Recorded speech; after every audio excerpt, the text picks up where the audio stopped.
একদিন এক শেয়াল নিমন্ত্রণ করলো এক সারস পাখিকে। নিমন্ত্রণের দিন শিয়াল খুব যত্ন করে পায়েস রান্না করলো। রান্না বান্না শেষে টেবিলের দুপাশে রাখলো দুটি প্লেট, আর মাঝখানে রাখলো পায়েসের বাটি।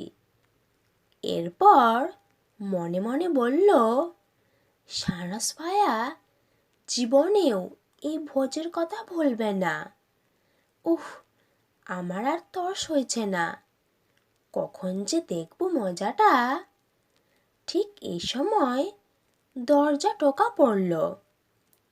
শিয়াল মুচকি হেসে দরজা খুলে দিতেই দেখতে পেল সারস তার লম্বা ঠোঁটে হাসি মেখে হাজির। শিয়াল স্বাগত জানিয়ে বলল, আরে সারস ভায়া, এসো এসো, রান্না বান্না সব তৈরি।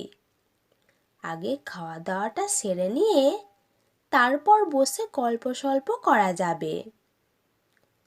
শিয়াল আর সারস পাশাপাশি খেতে বসলো। শিয়াল তার লম্বা জিভ দিয়ে শ্রুত শ্রুত করে চেটে চেটে প্লেটের সব পায়েস শেষ করে ফেললো। কিন্তু সারস বেচারা তার ছুচালো লম্বা ঠোঁটটা কয়েকবার প্লেটে ডবানোর চেষ্টা করলো, কিন্তু মুখে পায়েস উঠল না। এই দৃশ্য দেখে শিয়ালের মুখে মুচকি হাসি ফুটে উঠল। সারসকে জব্দ করতে পেরে তার খুশির যেন শেষ নেই।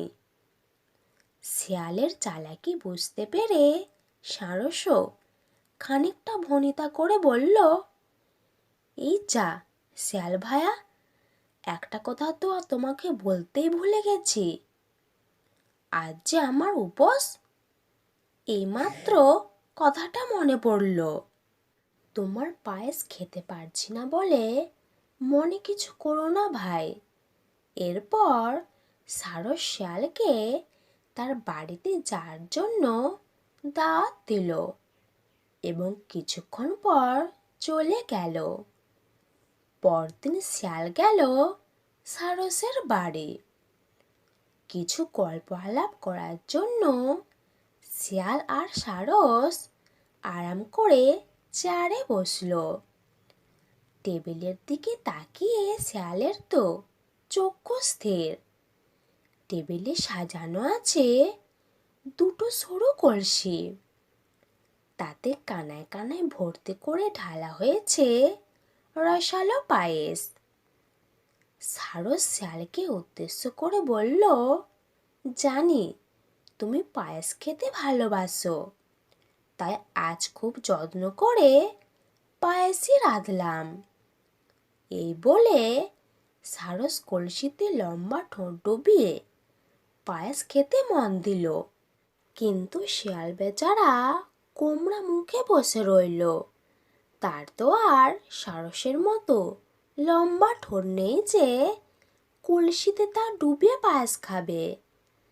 কিছুক্ষণের মধ্যে সারস সব পায়েস খেয়ে সাবার করে ফেলল। এরপর ঢেকুর তুলে বলল, আরে এ কি শিয়াল ভায়া, তুমি তো কিছুই খেলে না, সব পায়েসই তো পড়ে রইল। সারসের কথা শুনে শিয়াল কি জবাব দেবে ভেবে পেল না।